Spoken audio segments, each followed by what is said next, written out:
Isso. Tudo começou com um sim. Uma molécula disse sim para outra molécula e nasceu a vida. E essa live também começou com um sim. Eu contactei esse ator, diretor, produtor teatral de primeira linha, Eduardo Bodzic, e com uma honra enorme ele disse sim. E estamos aqui na nossa live. A música, Eduardo, aqui em sua homenagem ao belíssimo trabalho esplendoroso do Missa para Clarice. E agora aqui a nossa live e outras moléculas. Uma boa noite a todas, todos e todas. E com a palavra, Eduardo Bodzic. Seja bem-vindo. Boa noite, Denise. Boa noite a todos. É um grande prazer estar aqui. É sempre bom trocar e conversar e colocar as ideias em dia e definir novos caminhos, novos rumos, e usar esse espaço que a gente tem tão ainda a ser descoberto, né? Como eu lembro a primeira vez que eu usei o mouse num computador e eu não sabia usar o mouse e eu ficava lá tentando de um jeito, de outro, mas e eu errava, eu acertava, mas eu tinha certeza absoluta de que ali dentro daquele instrumento cabiam infinitas possibilidades que eu só não tinha ainda as habilidades suficientes para utilizá-los. Então, é mais ou menos isso que está acontecendo hoje, nesse momento, quer dizer, com as lives, com a tecnologia, com os streamings, com os podcasts, com as lives, né? Com tudo que a gente está vendo acontecer. E toda vez que eu faço, toda vez que eu entro em contato, que eu converso, que eu venho, né, é como se eu estivesse desbravando, né, novas veredas por esse caminho. É um prazer. Né? Muito obrigado pelo convite. Eu que agradeço a sua presença, está espelhado aqui, né? Mas a caneca da peça Missa para Clarice, a caneca que diz o sim, que é onde tudo começa, que está escrito Missa para Clarice. Eu também, em sua homenagem, estou com a camiseta A Salvação é pelo risco, sem o qual a vida não vale a pena. E aqui atrás, não sei se vai dar aqui para ver. Tá dando para ver, gente? Tá dando. A Missa para Clarice e o livro também da peça. E eu assisti a peça, embora, Eduardo, eu quisesse assistir há muito tempo a peça, só tive a oportunidade de assisti-la antes da pandemia. Foi no Teatro Maison de France. E eu fiquei assim impactada. Mas a gente vai falar ainda sobre a Missa para Clarice, mas eu queria começar um pouquinho do início para você, né, falar um pouco mais da sua trajetória até a gente chegar ao seu último trabalho, né? Último não, o mais recente trabalho. Então, essa live é para você e agora usando uma palavra de Clarice, use-se, Eduardo. Eu fico kit completo, né? O que me dá, eu ouvindo a música, vendo a caneca, o livrinho, a camiseta, me dá muita saudade de estar em cena, né? Não tem como, eu me preparei uma vida inteira, são 40 anos dedicados ao teatro, não é ao teatro olhando o teatro de fora, mas estando no teatro, dentro do teatro, né? Enquanto os meus amigos estavam fazendo milhares de outras coisas, eu estava dentro do teatro, pesquisando, investigando.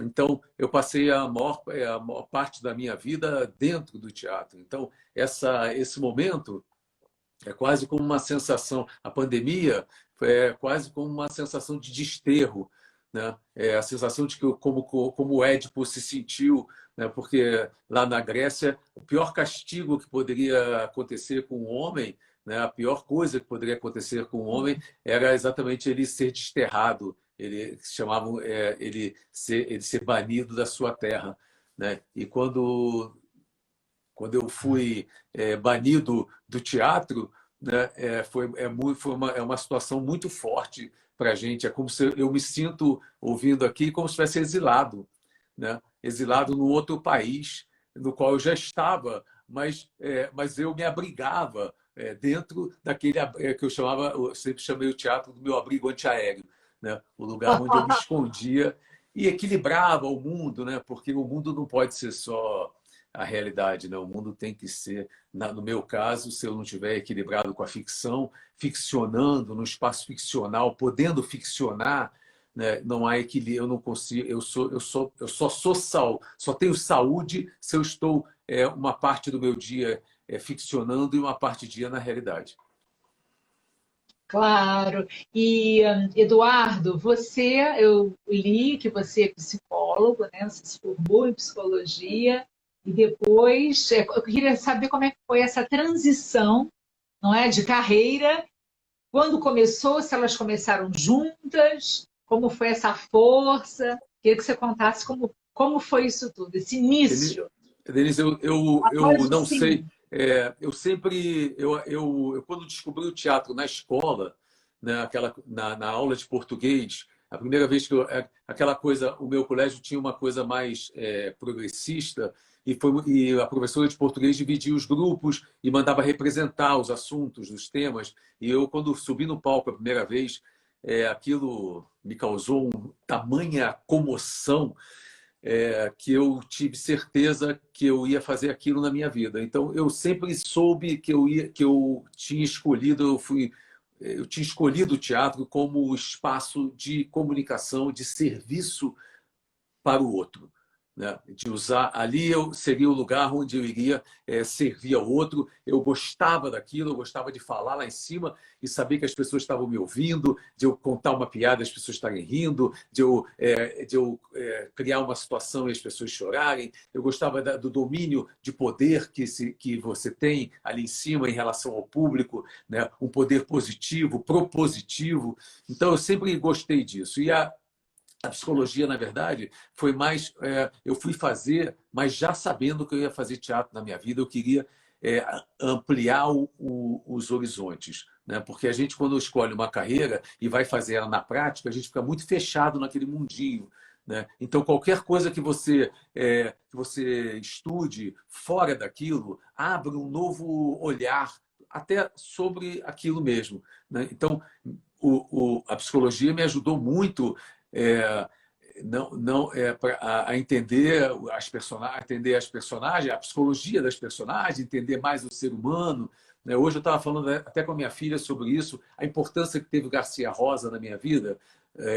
Luiz Alfredo Garcia Rosa, que depois largou a psicologia e foi escrever os romances policiais, um cara importantíssimo na psicologia também, mas eu lembro que nas aulas dele, ele disse que o Lacan achava que o ser humano era imperfeito por natureza. Aquilo virou a minha mente, me virou de cabeça para baixo.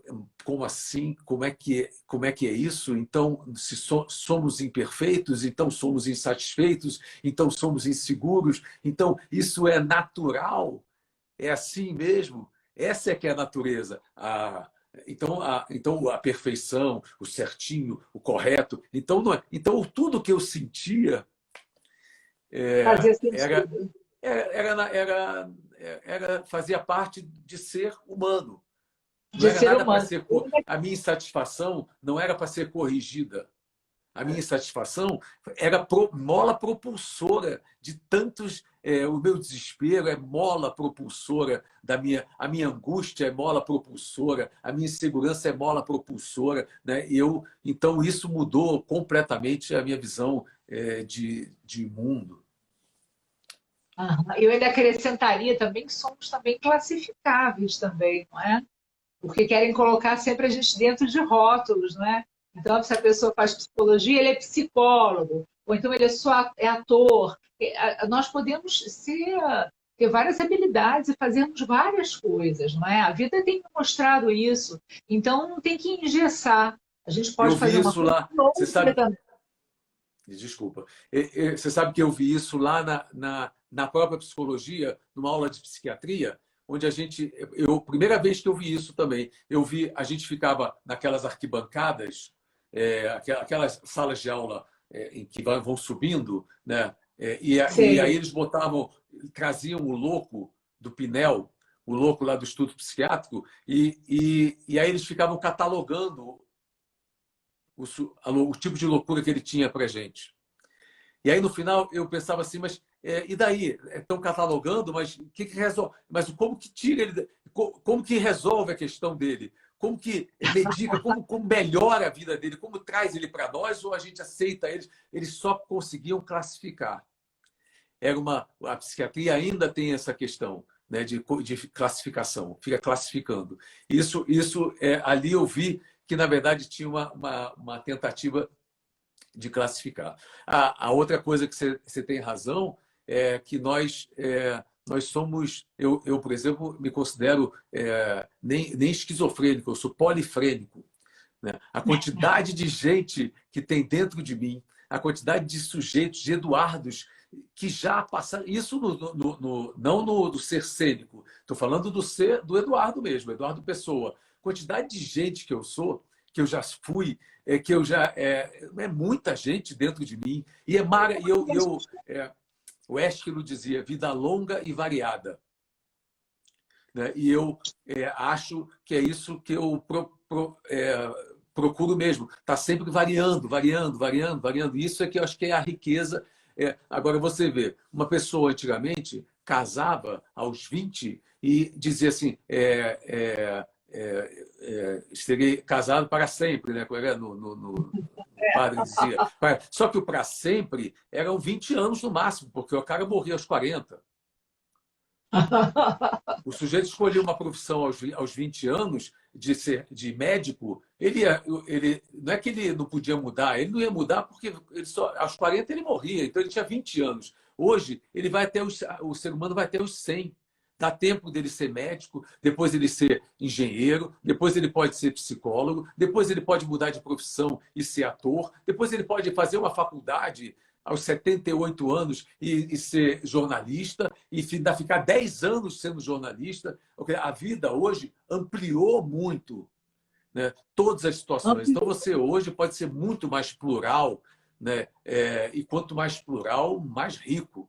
Né? Não é possível aquela pessoa que diz assim, nossa, o que eu penso hoje é igualzinho o que eu pensava há 10 anos atrás. Essa coerência não é humana. Não. Eu hoje penso completamente diferente do que eu pensava há 10 anos atrás. E isso é que é o bom. É para isso. Essa que é a beleza. A música do Raul Seixas, né? Eu prefiro ser essa metamorfose ambulante. Ser aquela velha coisa, como é que é? Tipo, obstinada, né? Não me lembro agora a palavra que ele fala. Que é aquela coisa engessada. Eu sou isso. Do que ter aquela velha opinião formada sobre tudo. Exato. Então, a gente pode hoje pensar uma coisa e amanhã pensar outra. Não é uma pessoa que muda de opinião, não é isso, mas é uma pessoa que está evoluindo. Pensando. E todas as mudanças são para melhor, não é? Isso. Agora, voltando a uma questão e pegando esse gancho que você falou da loucura, eu me lembrei da Anísia, né? A grande psicóloga, até tem um livro dela aqui, o da Anísia de Oliveira, né? Anísia da Silveira. Da Silveira, tem aqui, até tem aqui. Tem até esse livro dela aqui, Nise da Silveira, até falando aqui, e ela fala, e aqui atrás tem uma coisa até interessante, que eu não estava nem pensando nisso na nossa conversa, mas veio o assunto aqui, ó. Aprendi muito com os loucos, e isto vem atrapalhar um pouco o conceito de razão.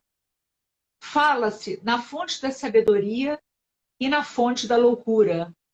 Mas elas não são duas. Não há fontes separadas. Está tudo muito próximo. De vez em quando, uma pessoa ajuizadíssima comete um ato de loucura, que, felizmente, até diz muito a ela própria sobre sua forma de viver. Eu não sou louco, mas tenho em mim todas as loucuras. Sou livre para experienciar todas as loucuras, sem ficar louco. E a minha profissão ainda me ajuda, porque é a loucura sob controle, Sim, tecnicamente. A minha profissão exige que eu amplie loucamente as possibilidades humanas, mostre a todos os seres humanos que há uma possibilidade, que eles são muito mais possíveis. Onde eles acham que tem um limite muito mais ampliado. Onde eles acham que a Terra é plana, ela tem muito mais para oferecer. Onde ela acha que o espaço acabou, tem muito mais a oferecer. Nós só usamos muito pouco. Então, os limites são ultrapassáveis o tempo todo. Só que a minha profissão obriga que eu faça isso diariamente. E para fazer isso diariamente, eu tenho que ter técnica. Então, o trabalho do ator é a loucura sob controle. Eu estou sempre controlando, dominando a minha expansão máxima, né? O que eu posso oferecer de mais transgressor para o público, como sim. possibilidade para o público. Me lembrei agora, eu fui convidado pela Anísia da Silveira, no meu primeiro espetáculo que eu dirigi na minha vida foi O Homem que Sabia Javanês, do Lima Barreto. E nós Aham. fomos, era uma adaptação do conto, e nós fomos lá levar o espetáculo. Ela nos convidou e a gente foi fazer o espetáculo lá, no Hospital Psiquiátrico lá do Pedro II. E eu lembro que aquilo mudou a minha vida. Porque durante o espetáculo eles assistiram. O espetáculo, no final, tinha um debate. No final do debate, eu estou resumindo a história, né? No final do debate, dos internos levantou e disse assim: eu gostaria de fazer uma pergunta. Eu disse: pode fazer. Isso que você apresentou aí não é um livro? Eu falei: é. Eu falei: então por que você, em vez de fazer o espetáculo, você não deu o livro para a gente ler? E eu, a partir daquele momento, daquela pergunta, mudou, eu imprimi em mim uma responsabilidade de qualquer adaptação ou qualquer texto que eu levo para o teatro, para a cena. Eu fico pensando assim: ué, eu tenho que dar a cena só vale a pena botar em cena se eu tiver uma contribuição nova a dar. Porque senão eu distribuo o livro para a plateia e pronto, as pessoas vão ler. Exatamente. E Exatamente. fazendo a É, ponte lá com a missa para Clarice, exatamente. Aham. fazendo essa ponte com a missa para Clarice, eu passei 10 anos buscando qual era a fórmula cênica para poder levar a obra da Clarice para o teatro, de forma que eu não precisasse tivesse algo a contribuir com a obra dela. E não, porque senão as pessoas pegam o livro e leem. Leem, releem. Então, Exato. quando eu E, descobri a ideia da missa que como coisa que é. formato de direção, aí sim eu falei: então agora vale a pena. Então, 40 anos depois, eu ainda estou respondendo a cada espetáculo a pergunta que aquele interno que parecia estava interno porque tinha algum problema, né, a loucura, né, entre aspas, né, a pergunta e a questão que ele me levantou. Mas é isso mesmo. Quer dizer, tem que ter sua contribuição. É interessante essa coisa da Anísia da Silveira, não é? Porque, e a Clarice, que também falo, e eu sempre falo, e eu acho que várias pessoas falam, que a arte salva, a arte cura. Então, esse trabalho artístico que a Anísia procurava levar para os doentes era uma coisa assim, espetacular. Não é Ela espetacular. propunha.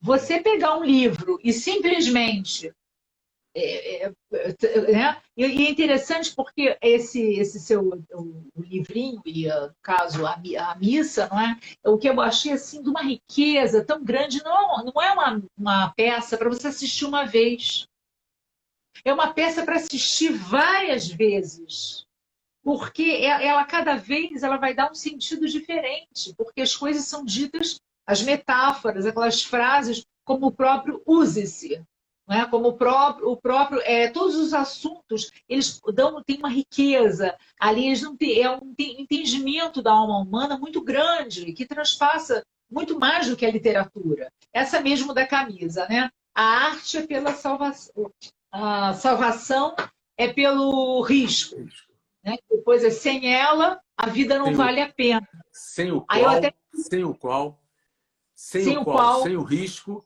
a vida não vale a pena. a vida não vale a pena. Isso. Exato. Exato. E é isso. E é interessante que, em determinado momento da peça, cada um pega uma mensagem. E eu guardei a minha.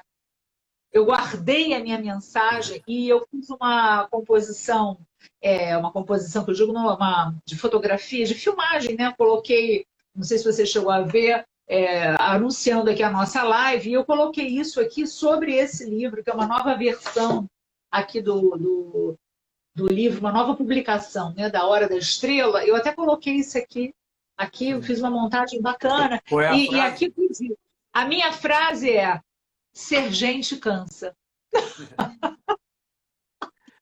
Você E é acredita muito que interessante, tem gente que já viu 23 vezes o espetáculo?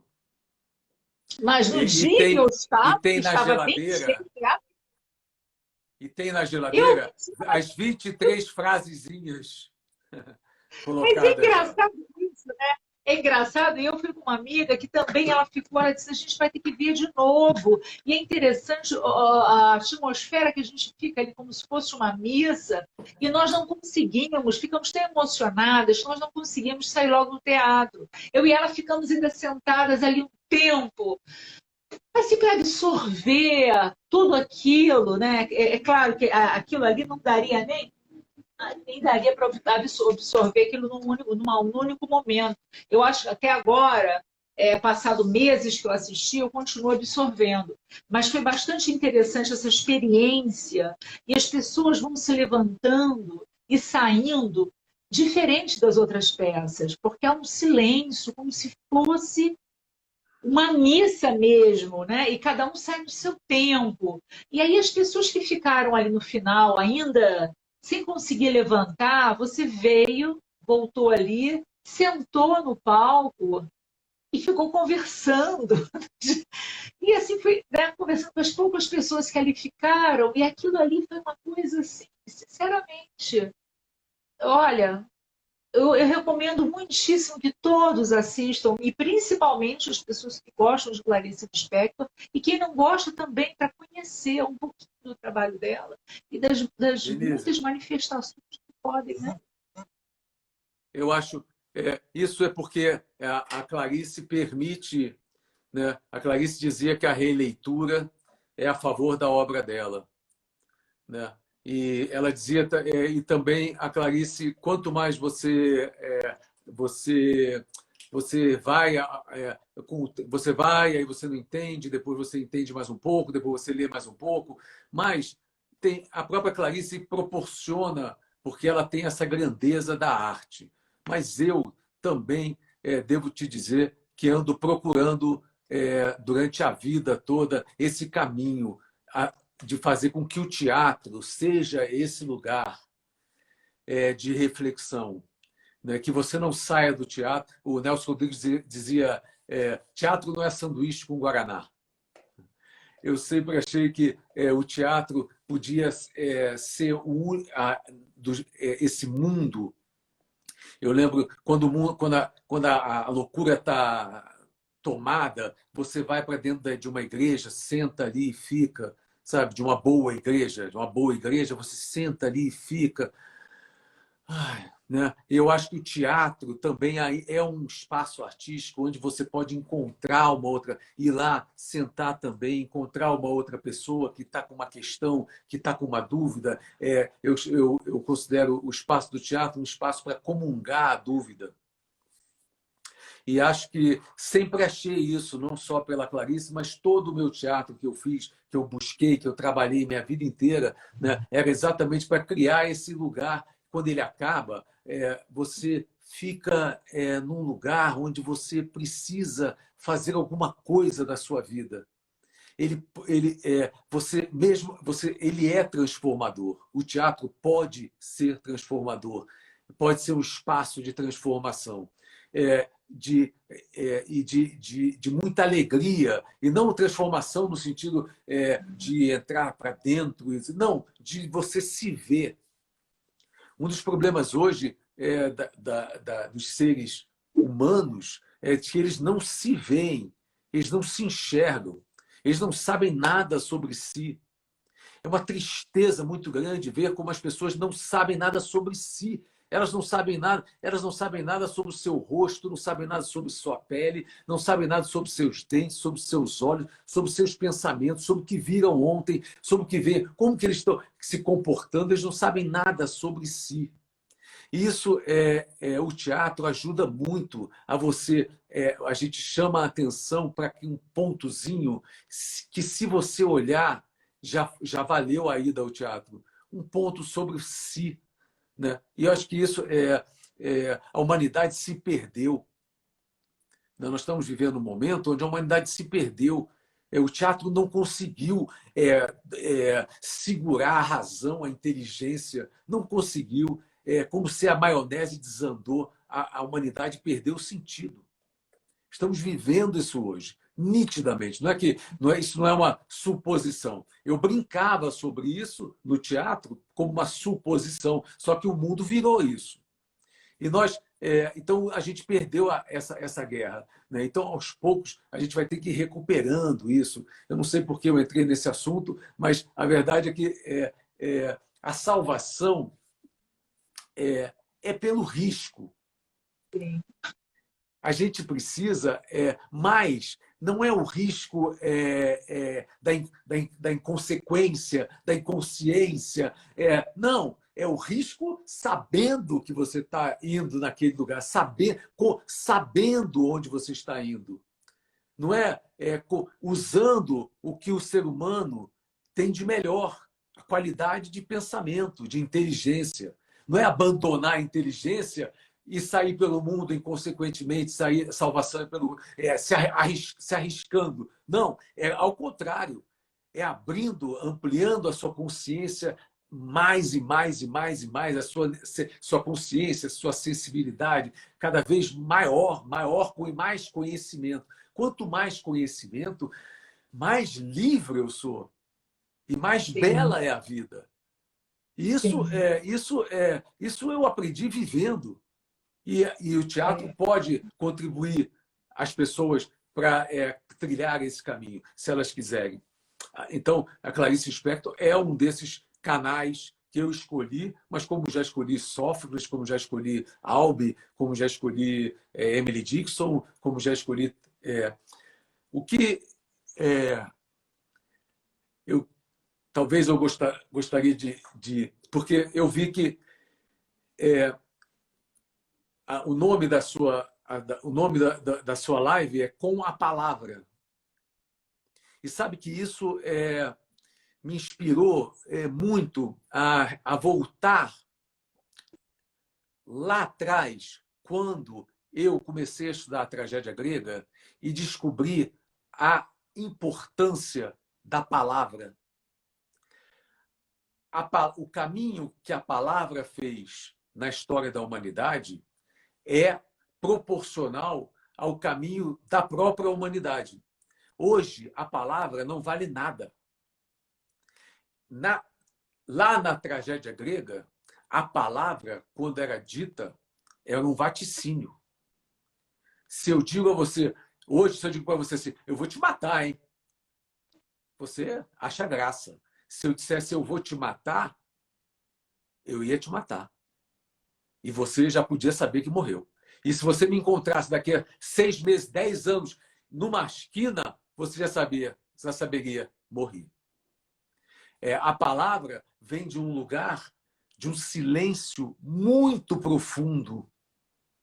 E quando a pessoa diz sim ou ela diz não, é definitivo. Não tem mais. Não tem um jeitinho. Então, ela tem muita precisão. Navegar é preciso, de precisão. Viver não é preciso. A palavra tem precisão. Então, o monge fica anos lá no silêncio até começar a vir um som. E do som começa a vir um mantra. E de um mantra vem a palavra. Então, a palavra tem muita força. Muita força. E a Clarice e o teatro, a literatura, tentam, como guerreiros como guerreiros, escrito a palavra, a palavra, a palavra. Nós, no fundo, nós estamos sempre guerreando contra essa normatização, ou essa normalização, ou essa banalização da palavra. Você fala qualquer coisa e não vale nada. Se eu digo uma coisa, se eu digo amanhã, se eu te pergunto amanhã você vai à praia e você só me responde quando souber. Antes disso, você fica em silêncio, em silêncio, em silêncio, em silêncio, em silêncio, em silêncio. Aí você diz, vou. E se você disser, vou, amanhã você está na praia. Não é? Amanhã você está na praia? Vou. Aí amanhã você vai. Se você foi, se você não foi, se você não tem nada, tem importância. O mundo caiu. Fala. Diga. Não, isso que você está falando, não, bastante interessante, não é? Eu sou master em PNL e a palavra, e também tem a questão da espiritualidade. Como a espiritualidade, eles dizem que a palavra é mantra. A palavra é mantra. Então, nós temos que tomar cuidado com aquilo que a gente fala, porque ela pode realmente... E eu já tive experiências muito reais disso, muito próprias, de falar uma coisa, mas falar colocando intensidade, colocando fé naquilo que está sendo falado. E as coisas realmente... Como que as pessoas falam com você, sempre. Eu tinha uma professora de voz, chamada Márcia Tanuri, um gênio. Pena que já se foi, uma mulher incrível, uma bruxa da voz, da palavra. Né? Ela dizia que os chineses tinham tamanha acuidade com a palavra, que eles diziam que uma palavra dita repetidamente pode magoar o órgão do outro. Então, eles estudavam isso. Uma mulher dizendo todo dia para o marido, tem uma hora que o fígado dele não aguenta. Ou o coração dele não aguenta. Dependendo, uma mulher, estou falando a mulher dando um exemplo, como um homem também, como qualquer pessoa, todo dia, o bom dia do seu porteiro, todo dia, se for num tom, bom dia, já, todo dia ali, você já recebe aquilo, já vai para o trabalho todo dia. Um dia você faz um câncer e não sabe por quê. Sim. Porque a palavra tem muita força, ela tem muita energia. E é isso. E ela dizia isso, e eu acho que a gente abandona muito a palavra. Sim, mas a palavra, justamente a palavra, tanto na espiritualidade, né, nos estudos místicos, cabalísticos e tudo, as palavras elas têm uma força muitíssimo grande. Então, nós temos que monitorar aquilo que é falado. E também, porque a palavra, justamente, ela pode se tornar uma realidade daquilo que a pessoa tanto fala. Então a pessoa começa a falar um monte de coisas negativas, está sempre falando coisas negativas, aquilo atrai as coisas negativas. É claro que, além da palavra, é a intensidade com que a pessoa fala aquilo. Então a gente tem que perceber isso, tem que perceber aquilo que é dito. A PNL, né, que é a programação neurolinguística, ela trabalha muito com isso. Esse poder da palavra. As palavras têm poder. Exato. E esse título que nós demos na nossa live exato. Esse com a palavra, até nesses dois sentidos, né? No com a palavra, a pessoa que vai falar, e no sentido da palavra, já que a gente trata de literatura, de poesia, de arte e tudo isso. Porque não há na história da humanidade maior ato de generosidade do que você ceder à palavra. É aí que eu queria chegar. Quando você dar a palavra ao outro, significa que você vai estar escutando. Dar a palavra ao outro é um ato de extrema generosidade. Hoje, todo mundo quer falar. Todo mundo quer falar. Se você vê, ninguém consegue ficar em silêncio um segundo. Dá um silêncio, a pessoa já quer falar. Acho que teve alguma coisa errada, que vai deflagrar alguma insegurança. Um casal não consegue ficar em silêncio. Então, eu dar a palavra ao outro é um ato de extrema generosidade e significa que ouvir, né? Hoje, e a gente está num momento muito importante de ouvir. Sabe, em algum lugar a gente vai ouvir a solução para isso tudo que a gente está vivendo. E se a gente não estiver ouvindo, não vai, a gente não vai ouvir, vai passar. Mas, Eduardo, esse momento é um momento de fato de interiorização, né? De ouvir e de se conhecer mais, e das coisas ficarem mais profundas, justamente Isso, porque mas, nós estamos Denise, falando. durante muitos anos, a gente pensou nessa ideia de que se conhecer é olhar para dentro. E eu acho que não necessariamente eu posso olhar para dentro, mas eu posso me olhar. Tem gente que se olha para dentro e se perde de si. Fica lá interiorizando. Nossa, eu estou tão interiorizado e esquece de viver. Se perde de si. Não, eu acho que a gente precisa se olhar, se ver. Hoje, a questão é você se conhecer, é se ver mesmo. Conhecer como que você fala. Tem gente que tem um tom... se você tem gente que fala agudo, fala o tempo todo desse voz. Tem uma voz assim o tempo todo. E você fala para ela, nossa, engraçado, sua voz é aguda. Ela diz, não sabia. Ela nem se ouve, ela não sabe se a voz dela é aguda ou se é grave. Ela não sabe como ela imprime para o outro. Ela não sabe o que o outro. Ela não sabe ela não sabe nada de si. Então, eu acho que hoje essa ideia de se conhecer significa dois caminhos: se conhecer, se conhecer, se enxergar e saber que não adianta se enxergar apenas. Você tem que enxergar você e o outro. Tem que se enxergar apesar do outro ou com o outro. Não importa, mas tem que ser com o outro. Não dá para florir sozinho. Não tem graça. O mundo não, a humanidade não evolui se você vai sozinho. Essa ideia, faz a sua parte que já é muito bom. Não é verdade. Tem que fazer a sua parte com o outro, levando em consideração o outro. Coletivamente. Nós, seres humanos, somos seres coletivos, políticos. Nós precisamos uns dos outros. E essa pandemia veio mostrar para a gente isso de uma maneira mais clara. Só não enxerga quem não vê, sei lá.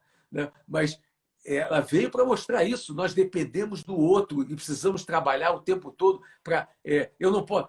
Se você for feliz com você mesmo, você já é muita coisa. Não é verdade. Para eu ser feliz, eu tenho que ser feliz com o outro. O meu entorno tem que estar pulsando de alegria. E eu aí dentro dele, poxa, usufruo, mergulho e fico ali dentro tomando aquele ar de alegria. Alegria. Enfim. Eduardo, você agora está com um curso também, um curso gratuito, né? Eu queria que você falasse um pouco sobre esse curso que você está oferecendo. Eu dei um curso gratuito.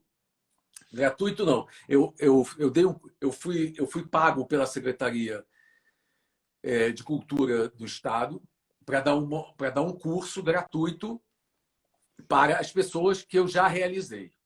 Então, isso foi muito bacana, foi um sucesso retumbante. Eu passei anos da minha vida fazendo isso.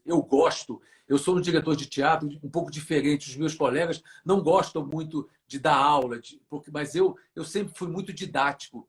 Eu vou dirigindo, o meu artista vai pensando alto.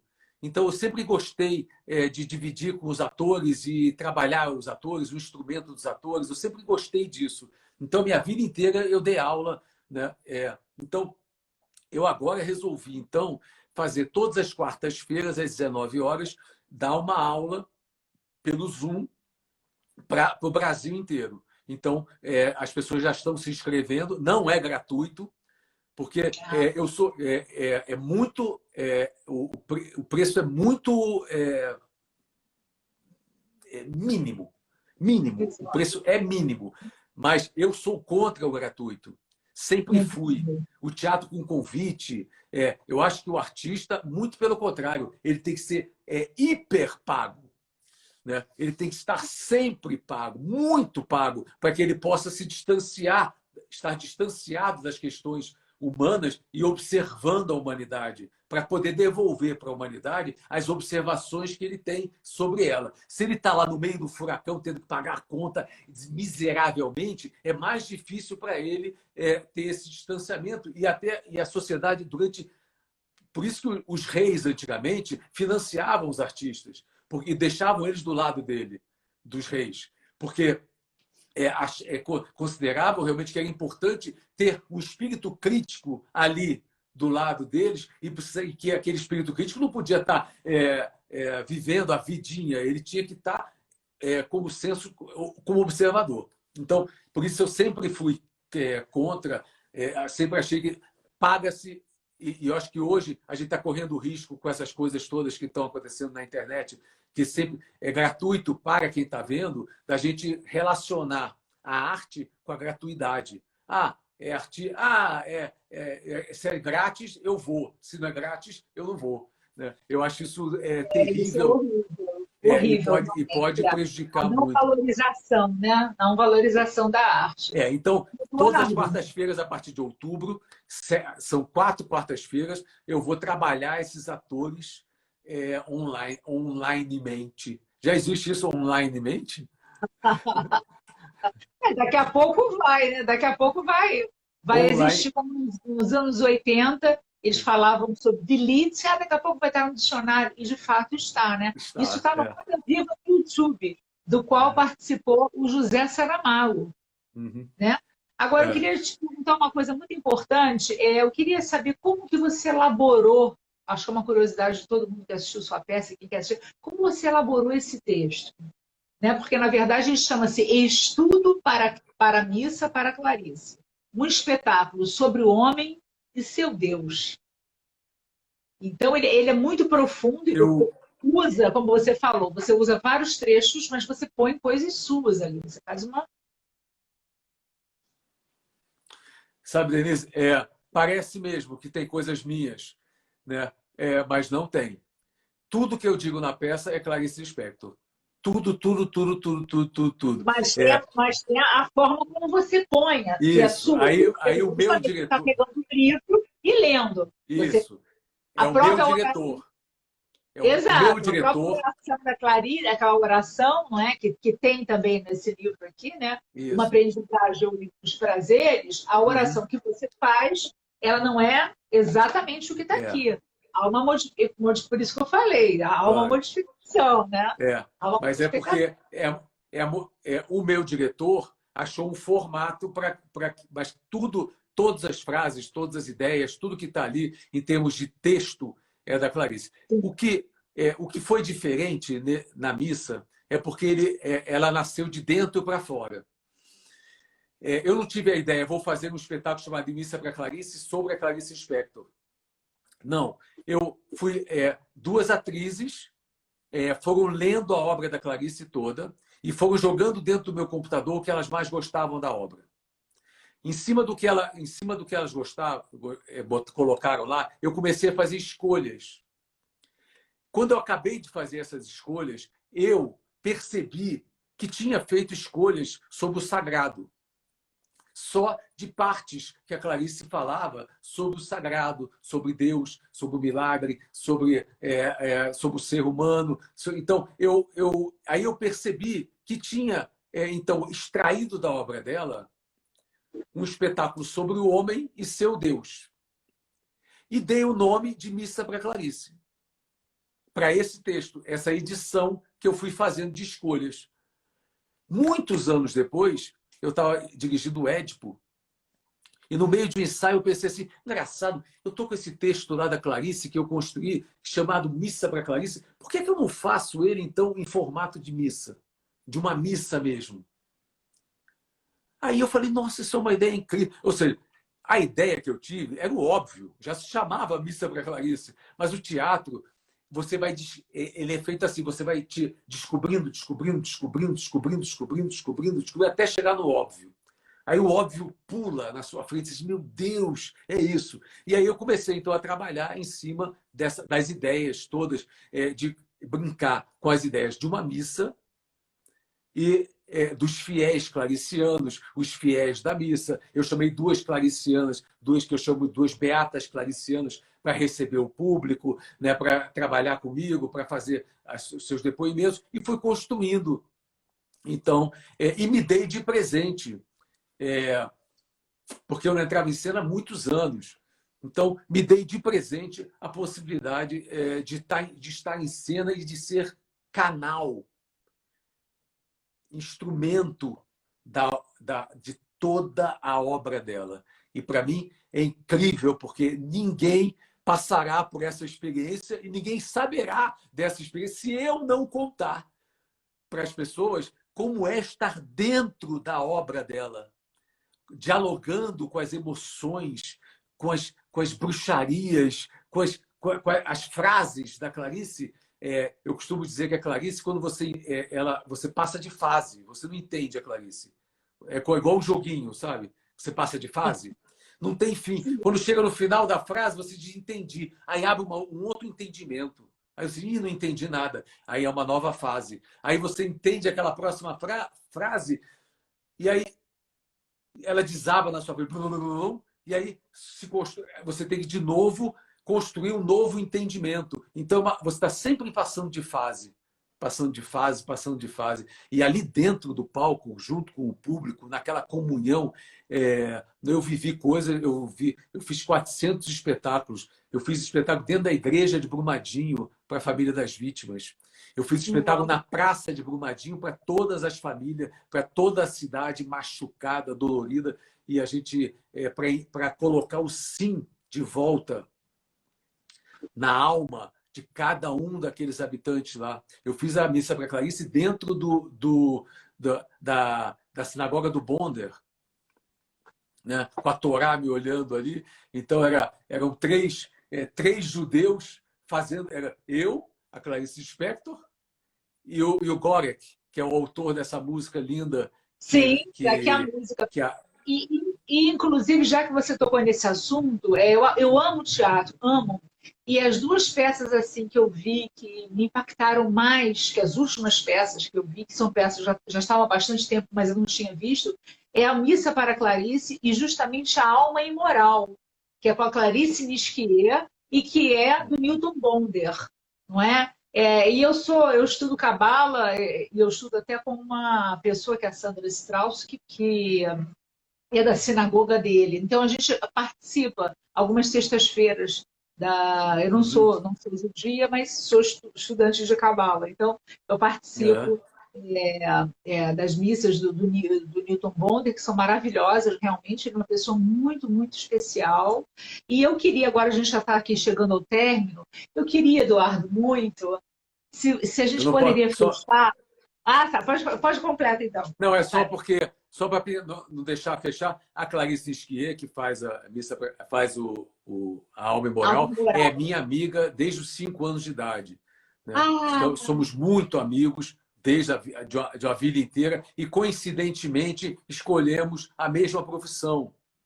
Nossos pais eram amigos e nós escolhemos a mesma profissão. Então, somos muito irmanados nessa missão de usar o teatro, né, como espaço, como templo de reflexão, de saúde, né, como templo, como um lugar hospitalar, né, no sentido de hospitaleiro, né, para que você possa ir lá e se curar. São ambas as peças para serem vistas e revistas.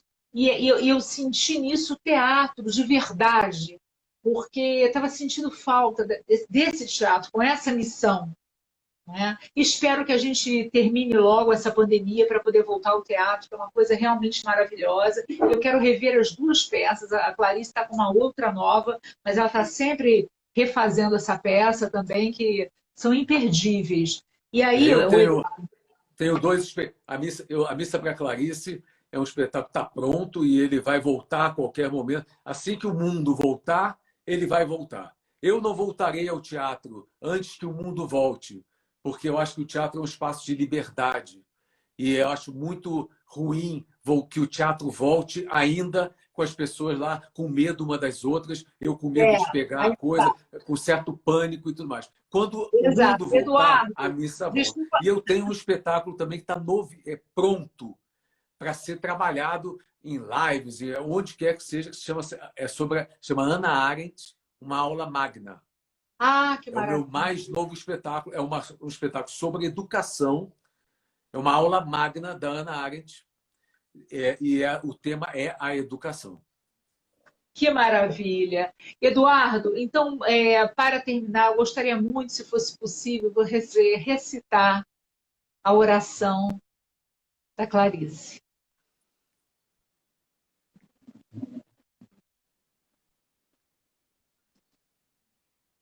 Deus, dá-me a tua mão desconhecida, que a vida está me doendo e a realidade é delicada demais. Alivia minha alma, faz com que eu sinta a tua mão. Sinta que a morte não existe, porque na verdade já estou na eternidade. Sinta que amar é não morrer. E que a morte não significa nada. Faz com que eu tenha faz com que eu tenha meu Deus, faz com que eu tenha, não vou lembrar agora mais. É engraçado isso, interessante isso que aconteceu. Eu, quando fora do contexto, Faz com que eu sinta que é amar é não viver, morrer. Vou me ajudando. Que amar é que não morrer. Que a entrega de si mesmo não significa a morte. faz Faz com com que eu que eu sinta uma sinta alegria modesta e diária. uma alegria Faz modesta e diária. e faz com que eu não te indague demais, Faz porque a com que eu não te resposta indague seria demais, porque a resposta seria tão misteriosa quanto a outra pergunta. pergunta. Faz com Faz que com que eu eu me lembre me que também lembre não há explicação porque um filho quer o beijo de sua mãe. e, E, no no entanto, entanto, ele quer, ele quer. E, no e, no entanto, o beijo é entanto, o beijo é perfeito. perfeito. Faz com que eu Faz receba com o que mundo eu sem perca o receio. pudor de Ah, desejar. aham. Faz com que eu perca o pudor de desejar. Que na hora da morte eu tenha uma mão humana para apertar. Amém. Tá bom. Amém. Eduardo, muito obrigada pela sua presença.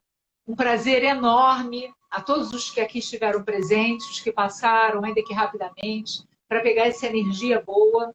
Vamos ao teatro, vamos valorizar os artistas, porque, de fato, a arte cura, a arte salva. Vamos valorizar a nossa arte, os nossos artistas. Vamos todos juntos, de mãos dadas. Muito obrigada, Eduardo, com a palavra final, porque já vai fechar daqui a pouco a nossa live. Já. Eu Eu agradeço a todos. agradeço muito. Fé na tábua. Isso aí.